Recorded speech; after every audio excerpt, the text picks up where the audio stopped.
So before we begin, I want to give a huge shout out to my newest and latest brother, Bishop Ashley. Bishop Ashley reached out to me last week. He has been a long time an avid listener to the show and greatly enjoys it, and reached out to me to express his interest in the Oblates. He's become a member of the Oblates, I'm very happy to say.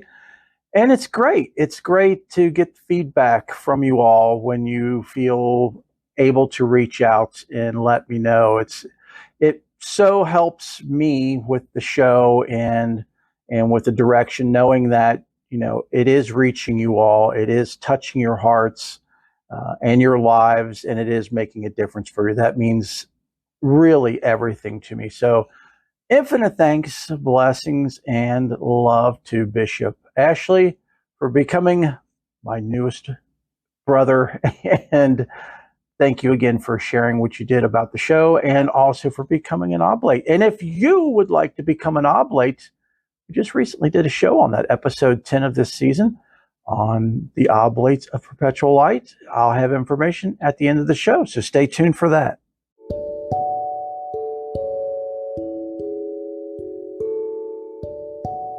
Welcome to the Faith and More podcast. I firmly believe that the divine works through people every day to help us. These people are so very humble, most of us don't know they exist or existed. Hello, my name is Angel, and I'll be your host as we explore these amazing beings. Their stories will educate, uplift, encourage, heal, motivate, and inspire your faith, no matter what it is or isn't. If you're new to the show, thanks for finding us. It is my deepest hope and prayer that you find everything you're looking for in a podcast here, especially a faith-based podcast. And if you're returning, infinite thanks, blessings, and love for being a loyal and returning listener. It is because of you that this show is here. So feel free to get a cup of your favorite coffee or tea, your favorite blanket, sit back and relax in your favorite chair or sofa, and enjoy the show. If you're driving, please don't do this. Enjoy the show with a cup of coffee or tea, but keep driving. Hello and welcome to the show, everyone. How are you all doing? I so hope and pray you all are well and blessed. Infinite thanks, blessings, and love for tuning in.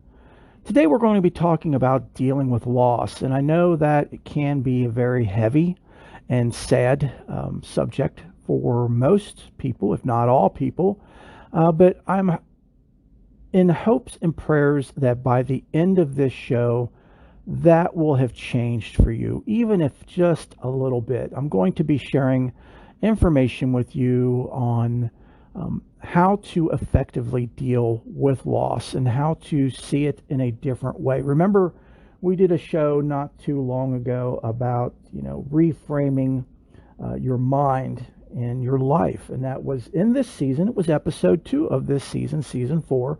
So check that out if you haven't already. You can pause here and come back because that gives you a lot of good information. But we'll be referring to that episode quite a bit as we go. So no worries if you haven't heard it before. So some would ask, what prompted this show? Well, those of you who are long-time listeners or even have just been listening for, say, the past 2 months, you know that Haven and my brother-in-law, Ray, which is Haven's sister, Stephanie's husband, was diagnosed with stage 4 lung cancer. So at the time of this recording, it was inoperable, and that, it didn't look like there was much of anything they could do for Ray. When this show airs, I don't know what his condition will be, but I will be sure to splice in an update. Probably will say, how about here? Okay, so an update with regard to Ray. Honestly, I wish I had more to share. I don't have any new updates since last week's update with the prayer request that Ray's home. I've reached out to his wife, Stephanie, who is also my sister-in-law, to try to get more information from her with regard to how they will proceed moving forward with his cancer and with his treatment, but she has yet to reply. Unfortunately, the channels between the two families is not very good, and I sincerely apologize, folks. But I do ask that we all please keep Ray in our heart, thoughts, and prayers, because he has a long road ahead of him either way. Okay, so I would have added the update on Ray's condition, if he's still with us or not, just previously. I tend to record a month in advance. I always try to keep at least 4 episodes in the pocket, and they're scheduled to go without me being here. So just in case I'm not here in one way, shape, or form, talking about loss. Well, I don't plan on going anywhere, folks, so no, no worries there. But I always try to keep at least 4 shows, if not more, in the pocket, programmed, scheduled, ready to go. So there will be some additional episodes after whatever happens. But anyway, so Ray's diagnosis prompted me to kind of evaluate and pray on how the majority of us handle loss and how we see loss and what our minds perceive as loss. It could be anything from someone passing, which is pretty much what we're going to be focusing on today. But it could also be loss of a relationship, a friendship, a divorce, breaking up, things of that nature. But again, today we're focusing on loss of a person passing. If you want me to do a show on how to handle heartbreak and things of that nature, I would be more than happy to do a show on that. Just let me know. My contact information is at the end of the show and at the end of every show. So how we see and deal with loss is really, it varies from person to person. Everybody has their own way of seeing it and viewing it and dealing with it. A big part of loss is grief, and I am not going for a moment to diminish grief in this show at all. If anything, I'll be helping you to better deal with your grief, to better work through your grief. And that's the important thing, is that we have to keep in mind that it is important that we grieve. Don't bottle it up and push it down and suppress it, because that's not good. That's not good for you, and that's not good for your health, and that's not good for those around you. Yes, there is a time and a place to grieve, and a lot of us wait until everything's said and done, and then we break down. But the important thing is to remember to break down, whether that be with a friend, with a member of clergy, a pastor, a priest, a minister, a wife, husband, best friends, children, whoever you lean on, please. Or if you just are one of those that just find a place of quiet and solitude and break down there. Nature. It's great to get out in nature. Of course, in this area of the hemisphere right now, it's winter, so it's a little cold, but you could still bundle up and get out there and just be in nature in a private, secluded area and just let go. Just let it all go. And that's the important thing, is to let it go. So letting go of the grief, letting go of the pain, is not letting go of the person or being that you lost. Because a lot of us have little fur babies that are near and dear to us as they are our own children, and they should be seen as that, regardless of what shape or candy covered coating they come in. They are our children. We are all children of the divine. And, letting go is not letting go of them. It's letting go of the pain that you are experiencing. And also is part of the process of healing, is letting go of that pain and that anguish. Different cultures, different faiths have different ways of dealing with death. As those of you who are longtime listeners know, I have an extensive background in Buddhism and Eastern philosophies.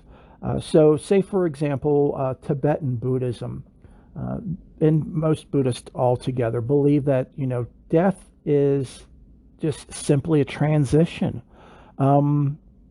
There is, I know the Dalai Lama says this all the time, but I don't believe it's original from him. It's come from previous teachers and masters. But they say what it is like is if you have two candles. One candle is lit and has a flame, and the flame is about ready to extinguish on the one candle, and you take that flame and you light another candle with it. What has changed? The only thing that's changed is the candle. The flame is still the same. And that's how Buddhists view death. They don't see death as death. They don't call it death.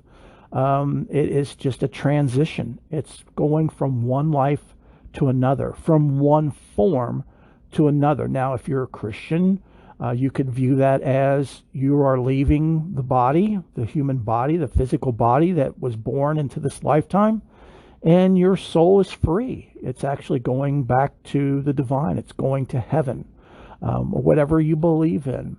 Those of us who do nature practices, I don't want to say pagan. I swear I hate that.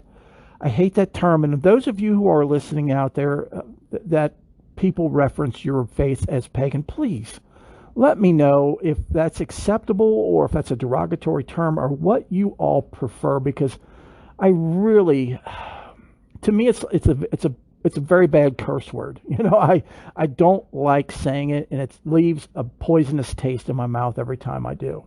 So anyway, those who deal or practice faiths of nature, you know, they have a different view of it as well. You know, as you know, trees. You know, the tree grows and then it drops acorns, and those acorns, you know, get eaten or moved around by animals and replanted, whether it's by the animal or through the feces of that animal, and more trees come from that. And it's just a whole cycle of life. And so again, getting back to Buddhists, especially Tibetan Buddhists, they take transitioning very, very seriously.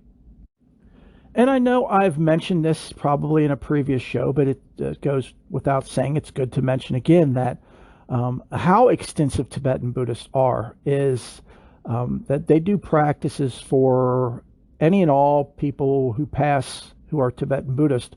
They do practices for 49 days. Now you have a lama, which is also known as a priest or a teacher, who will do the practices. Also family do the practices for 49 days. The body sits for 7 days before they do anything to the body, because they believe that the soul, I guess we'll just say soul because of speaking in Christian terms, or spirit, takes some time sometimes to leave the body. And they believe that any kind of abrupt movement or touching or anything like that can cause the spirit or soul detrimental harm by confusing them, because it's a confusing state already, as Tibetan Buddhists believe.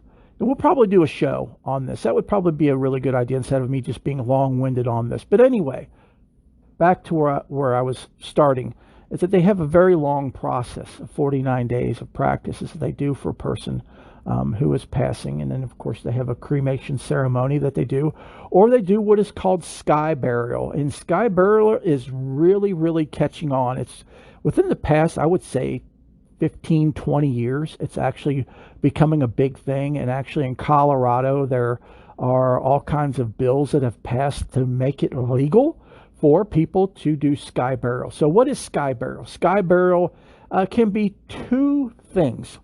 Bottom line, it's nothing is done with your body as far as embalming or anything like that. Neither does Buddhism. They don't believe in that either, because they don't, any tampering with the body that doesn't need to be done shouldn't be done.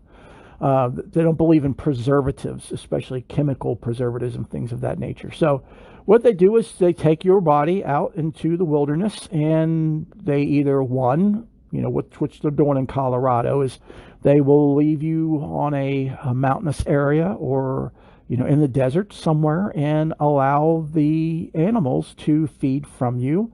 And how it got the name sky burial, because it's a Tibetan practice mainly, is that when you get eaten by these animals, mostly birds and vultures and things of that nature, they will fly around and they will poop you out. Poop you out. I mean, there's no there's no polite or clean way to say that, is there? They will doo-doo you out, and you will just spread all over the place. It's like having your ashes after a cremation scattered all about the place, but you are not only being spread all over the place, you're also nourishing other beings. You're helping them, and that is just beyond amazing. Speaking of that, while I'm on this subject, show of hands, how many of you are organ donors? If you pulled out your ID or your license, if you're here in the United States, how many of you have yours designated as being an organ donor? My hand is raised. It is extremely important that you consider this and do this if you possibly can, because when you pass, you no longer need the organs and things in your body, but others do. And I can think of no better legacy and no better way to help others ease their suffering and pain, but other than donating the organs that you're no longer going to need to people that are in need, that you can save their lives and you can greatly help improve their condition of life. So anyway, give that some thought, folks. I'll see if I can put a link to the United States National Organ Donor website. Each state has their own, and when you go to renew your ID or your license, you can designate then that you want to be an organ donor. And no, you don't. There's all kinds of conspiracy theories. You don't go on an FBI list where if they need a kidney, they come and kill you and take your kidney. It doesn't work that way. Believe me, folks, it's very, very safe, and it's a very honorable thing to do. It's like the very best thing you can do after you're gone from this lifetime. Okay, so the second part of sky burial is the Tibetan tradition of sky burial, is where a lama, also known as a priest or a teacher, will take you out into the wilderness and will chop your body into pieces and offer that to the birds and animals there. In places where they practice Tibetan Buddhism, used to be in Tibet, but since the Chinese occupation, that's been since outlawed. But in India, in Dharamsala especially, in other parts of India where the Tibetans are living in exile, they have specific areas, mountainous areas, where they will take the body and they will chop it up. And the animals there are so used to these rituals because it happens quite often. Anytime somebody passes, this is done, and they're taken up there at the appropriate time, and this is done, that the animals are actually waiting, and they wait for people. And it's not like sharks in the water. Don't get me wrong, folks. It's actually a very beautiful thing, even though it sounds very the movie Saw-like and gruesome, like a psycho killer thing. It's not. It's a very beautiful thing. You have to look at it from a different point of view, and that's what this show is all about, is switching perspectives. Remember, on reframing your mind, it's the same picture. We're just moving the frame from the stormy, cloudy part of the picture to the sunny side of the street, so to speak.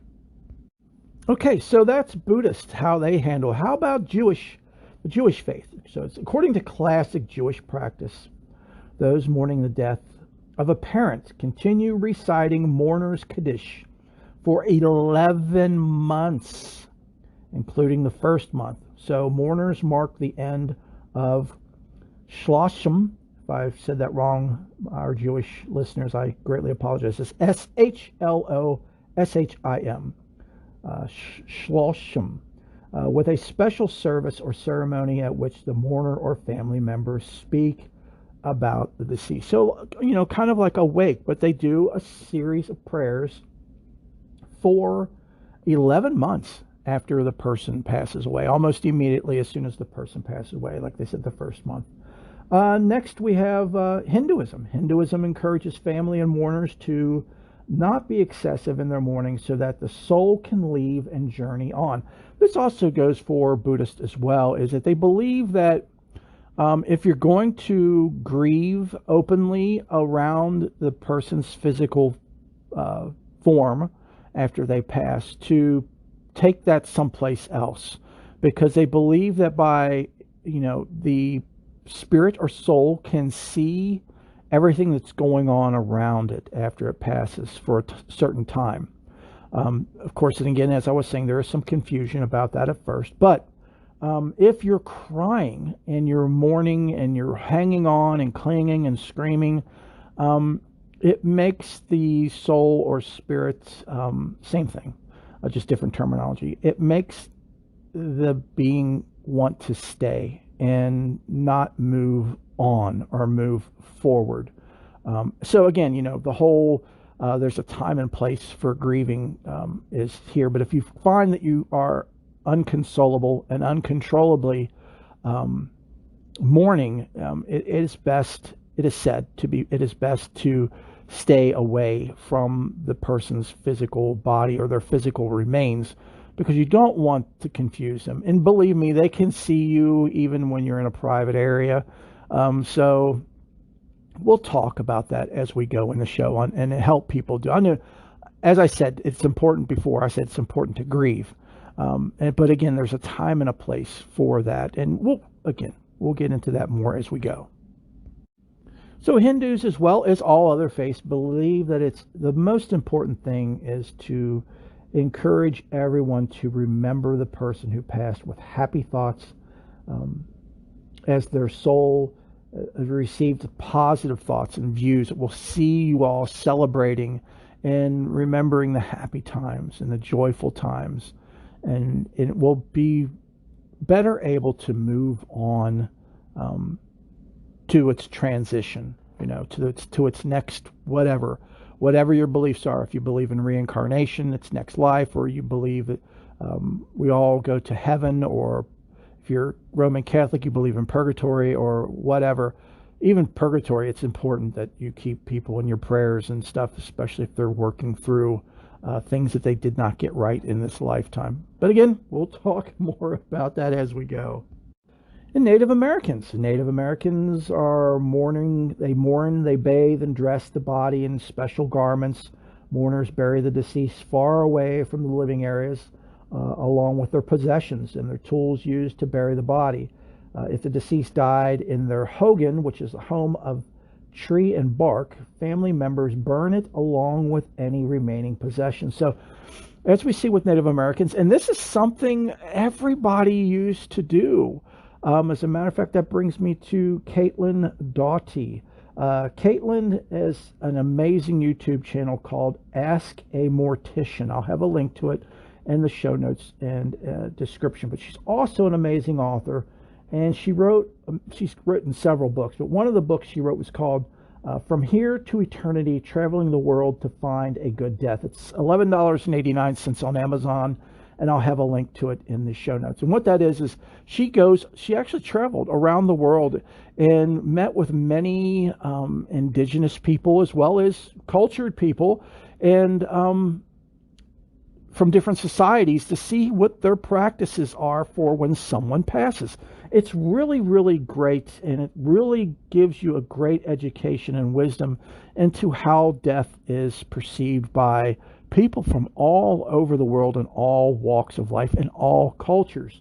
But anyway, something Caitlin always points out is it wasn't but maybe 100 or so years ago, our death practices were completely different.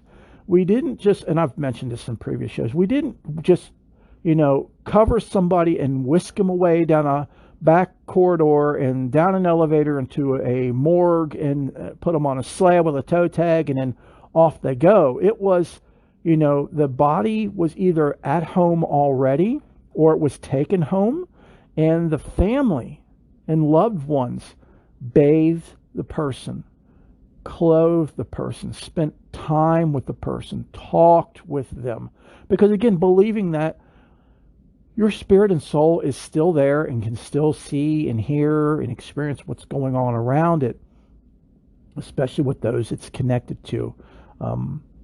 And I firmly believe in that. And so, what better way to do the last moments with someone that you love or family member. Again, someone that you love, but then to do this, to take care of them, to spend time with them. They'll cook meals. They'll have meals in between. They take shifts. People will spend time with the person's body. They'll talk with them, finish any loose ends, anything that wasn't said in life that needed to be said, they say at that time. It's a very beautiful thing, but Native Americans do that as well. They also do a type of sky burial where they have, sacred burial grounds where they will put the body up on like a riser, and of course birds and stuff can come and eat and nourish themselves, and that person goes on through nature. Of course, Native Americans, without saying that, they are huge. They are the probably most original nature faith that there is. Any of those indigenous people are. So some might ask me, hey, what do you believe? What do you, subscribe to? Well, we did a show called The Little Soul in the Sun last season. If you haven't heard that show, go back and check it out. It's really, really good. But it really gets into what I'm going to expand on and share with all of you as far as my beliefs, is that we all have already decided before we took this life that we're in right now.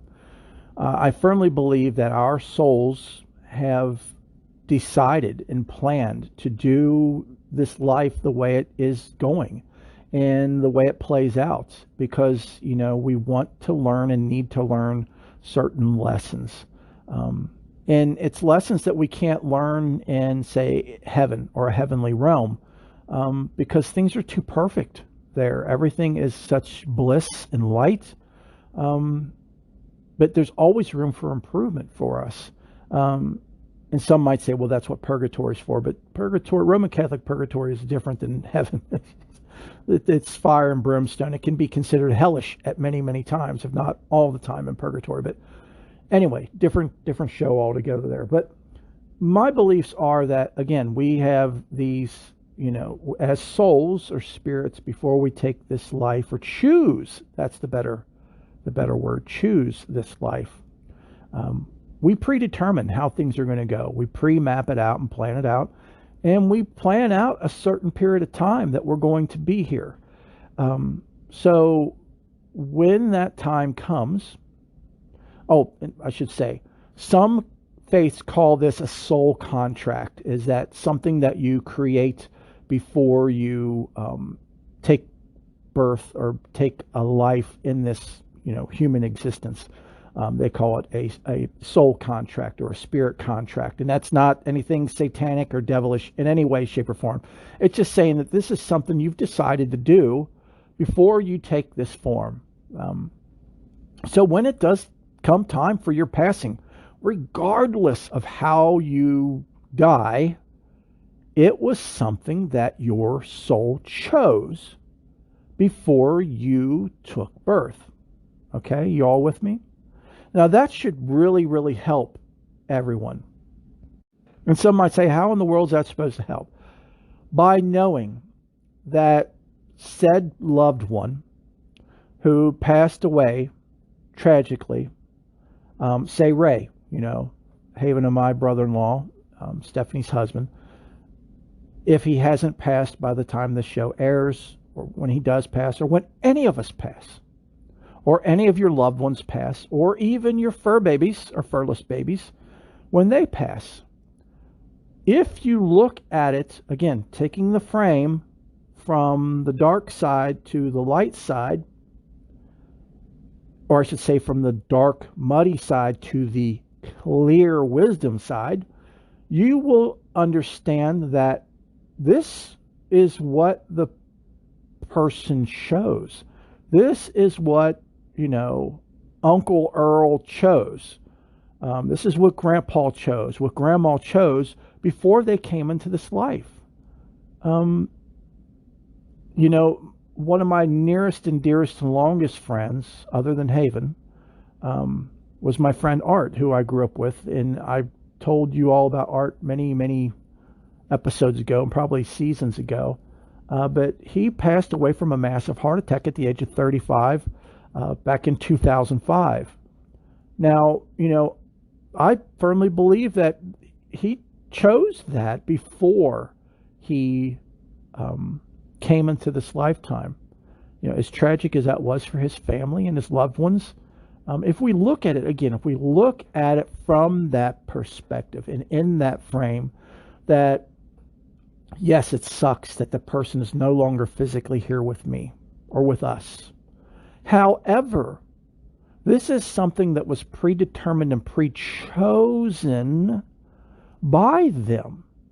So therefore, it's okay.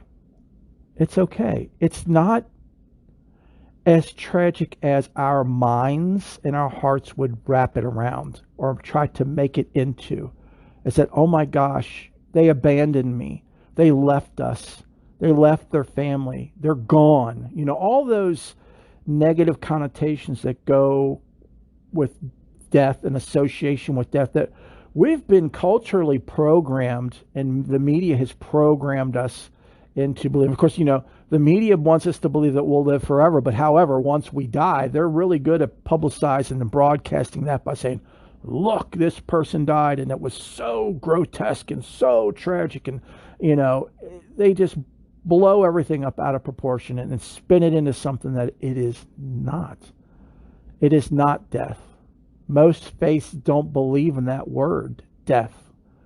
They call it transitioning, reincarnation, whatever you want to label it. It's moving from one thing to the other. It's that flame passing from one candle that is almost burnt up or is burnt up to a new candle. Again, the whole energy does not disappear. Energy just changes forms and continues on. And that's what we are. We are this essence. We are this energy. We are this soul. We are this spirit. We are the divine, and the divine is us. Whatever you want to label that, go for it, or not label it. It doesn't change the fact that it's true, that it's fact. So that's my personal view, is that, those who, when we pass, it's something that was, not consciously done or chosen in this lifetime, but it was done by our soul and our spirit before. Again, soul and spirit are the same thing. Before we took this life, before we were born. And to me, that makes it ever the more understandable and ever the more beautiful that here this person or being, did what they set out to do.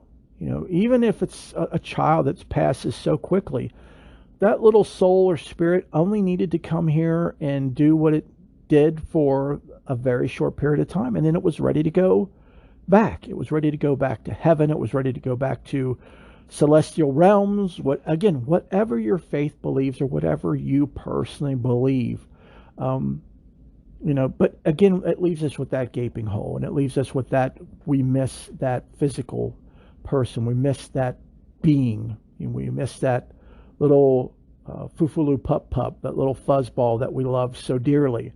And again, they can hear us, and they can experience us, and they can be with us. I mean, remember, they're no longer bound by a physical form, so they are very free, and they're very free-flowing and free-moving, and I firmly believe that our loved ones and those hear us. And no, you don't need a Ouija board or anything like that, or need to do a seance. Just talk to them.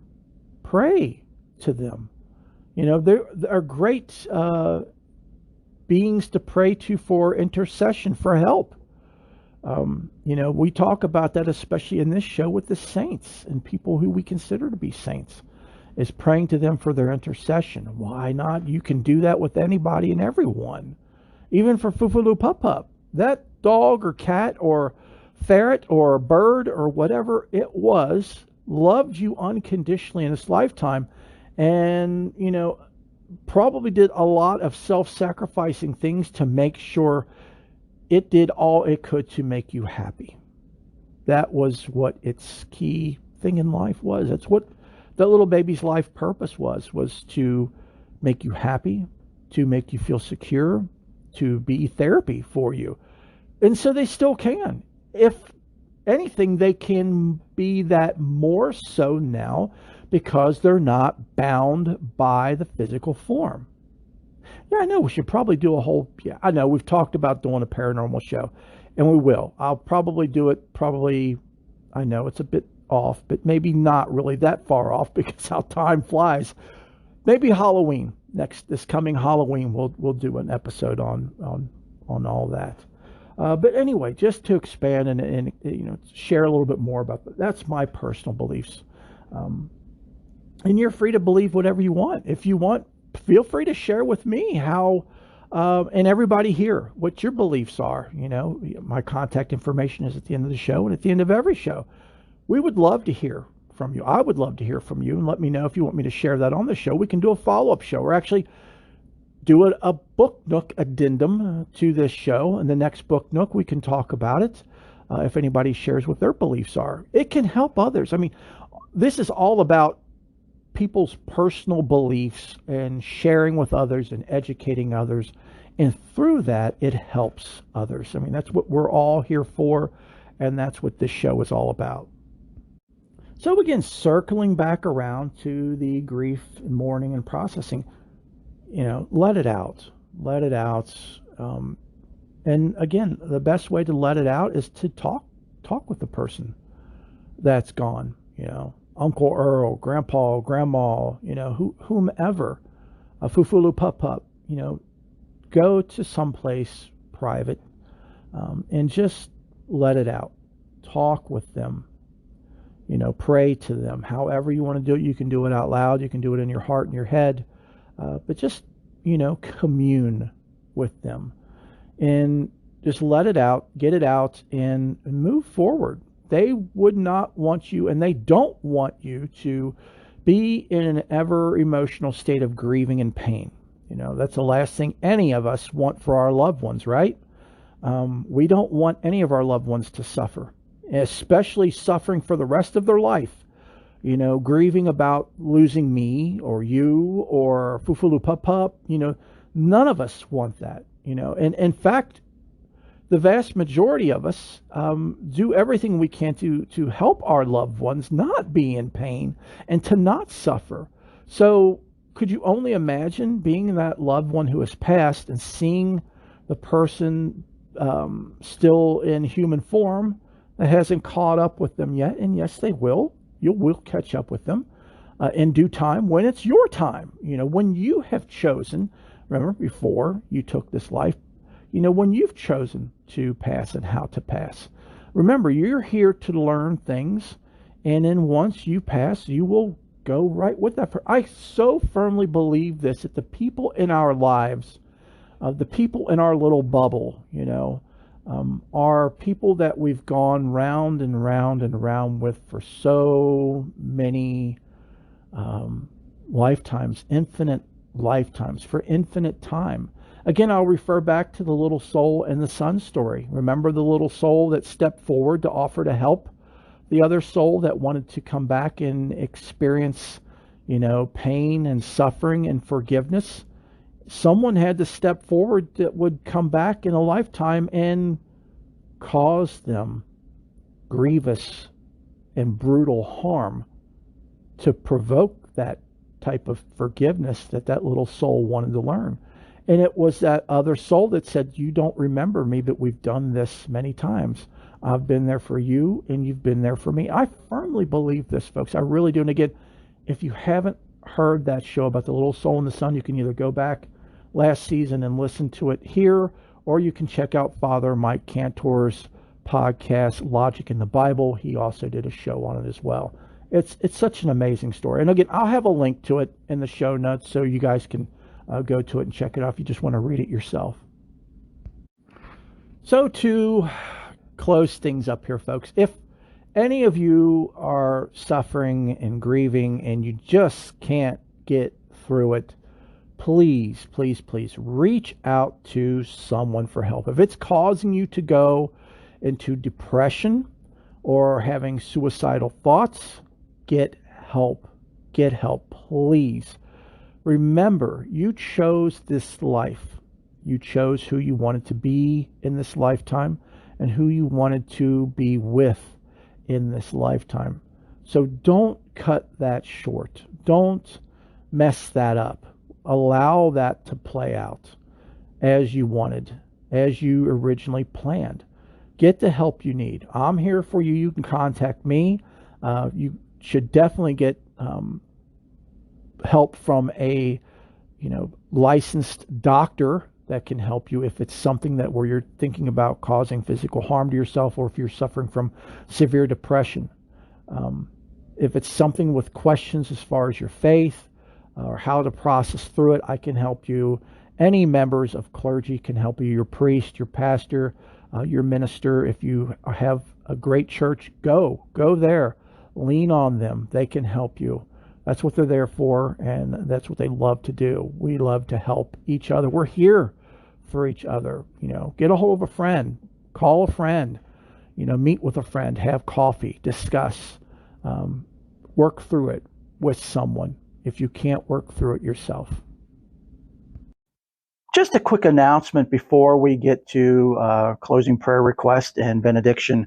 I want to remind everyone to check out Season 4, Episode 10, which was last week, the Oblates of Perpetual Light, if you already haven't. And if you have, and you're interested in becoming an oblate, please check out the website at oblatespl.wixsite.com/oblates-pl, or contact me directly at oblates.pl@gmail.com. Links to both will be in the show notes in description. I so hope and pray to see you all as an oblate very soon. This week's prayer requests are as follows. I mentioned Nicholas last week in our show with the prayer request with regard to his heart condition. Nicholas is 18 years old and literally going through hell. All of the information I'm getting on Nicholas, you all can access as well. His mother has created a Facebook page for him. It's called Nicholas's Journey Hunting for a Heart Again.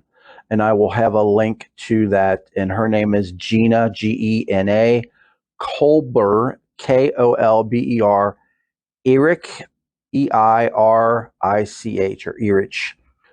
So anyway, I will have a link to that in the show notes and description for anyone that wants to follow Nicholas's journey and progress. His mom does a great job of posting every day. But anyway, an update on Nicholas. She said, this was just posted just recently. Nicholas had a pretty good day. The echo today showed that the right side of the heart is still not where it needs to be, but it definitely improved. The leakage he had went from severe to moderate. Just in a few days, Nicholas has had a lot of improvement. He finished his last plasmapheresis. Last plasmapheresis, and they took the kidney dialysis off yesterday, so he's no longer on kidney dialysis. The nephrologist doctor said his numbers looked about the same. He was expecting them to look worse after the dialysis. Dr. Jake said Nicholas's right side of his heart was barely working, and I think Nicholas knew. He told me, "Mom, I'm scared." Poor Dr. Jake said Nicholas has aged him another 5 years. So she said, Nicholas looks 100% better today. Hopefully we will continue in the right direction. Every day is a new day. And amen to that. Let us please keep Nicholas in our heart, thoughts, and prayers. Definitely, folks, he is in great need, as well as his family. More prayer requests. I have no new updates on Ray. As I noted on the Book Nook, I've reached out to his wife, my sister-in-law, Haven's half-sister, Stephanie, and we have not received any updates with regard to Ray's condition. Last we had heard, he is home. So that's all we have, but let us please keep him in our heart, thoughts, and prayers. Ariana, Father Daniel, his mother Anne, his brothers, Bob, Elaine, Lana, Megan, Molly, Gwen, Octavia, Clyde, Mike S., Kathy, Michael T., Father Mike Cantor, Eddie Cantor, Emma, Jean, Doug, Tracy, Ron, Tanya, Salma, Sister Mercy Augustine, Cheryl, and Risa. And now our benediction. In nomine Divi, Filii, Spiritus Sancti. O great divine, lift us up for your blessing today. I pray that you will anoint everyone listening with the strength and self-care today, tomorrow, and always. I pray that you will grace them with patience and wisdom. I pray that you will encourage them throughout the day to take the correct steps, to walk proudly, and behave well. I pray all of these things in your name. Amen. And real quick before we go, folks, I want to remind everyone about our YouTube channel. We now have a YouTube channel, or I said we've had a YouTube channel for about a month now. Feel free to check it out. It's at youtube.com at the or ampersand symbol, Faith and More Podcast. It doesn't get any simpler than that. youtube.com at Faith and More Podcast. And I've got all kinds of things on there. Every week or so, I'm doing an Ask Angel segment. So you get to see me. You see video of me replying to questions. And I love replying to questions. So if you have a question that you would like for me to answer on our YouTube channel, please feel free to contact me. My contact information at the end of every show, and it's coming up here in just a moment. Also, Father Mike's got me practicing my homilies. So every other week I am to do a homily for that Sunday. And I'm actually uploading those homilies to YouTube for all of you to watch. Also, the show that you're listening to right now is also uploaded on YouTube. It's just audio only, but it's another way, another format to listen to the show. So be sure to check it out. It's an awesome way for all of us to connect more and for all of you to get to know me a little bit better. Again, that's youtube.com at Faith and More Podcast. And one more last thing, folks. I mentioned that I had mentioned Ray in the Book Nook. Well, the Book Nook's coming up this week, so you hadn't heard that yet. But what I had meant to say is I had mentioned Ray earlier in this show. As a matter of fact, the show was, kind of sparked by Ray and his situation. And as soon as we have any more updated information, we'll be sure to let you all know. And infinite thanks, blessings, and love for everyone for all your prayers. But again, just a reminder for those who are listening now that got this far, infinite thanks and blessings and love to you. And there will be a Book Nook this Wednesday coming out at 12 a.m. Eastern Time. So be sure to stay tuned. It's going to be a really good one.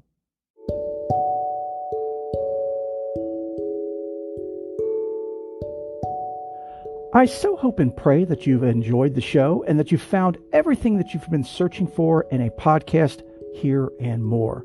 Thank you so much for stopping by. Please don't be a stranger. Your family. Stop by anytime, all the time. You're always welcome and always safe here.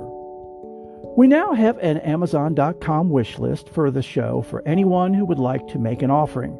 A link can always be found in the show notes and show description. I'm always open to questions and suggestions. We have people listening from all over the world. There are amazing beings past and present in your country, society, and culture that we and the rest of the world do not know about. But we should. Please, please, please contact me and share these amazing beings so the world can learn about them. Next is prayers. I love to pray and our listeners love to pray as well. So let us pray for you. There's two ways to do this. The first is to email me directly at faithandmorepodcast@gmail.com. Again, that's faithandmorepodcast, all one word, at gmail.com. The second way is through our website, which is Faith and More Podcast. Again, all one word, faithandmorepodcast.wixsite, wixsite.com/my-site, SITE. There's a form on the web page at the very bottom that you can click on to submit your questions and prayer requests or anything that you're in need of. So until next week, have a blessed week and know that each and every one of you are in my heart and prayers. Bless you.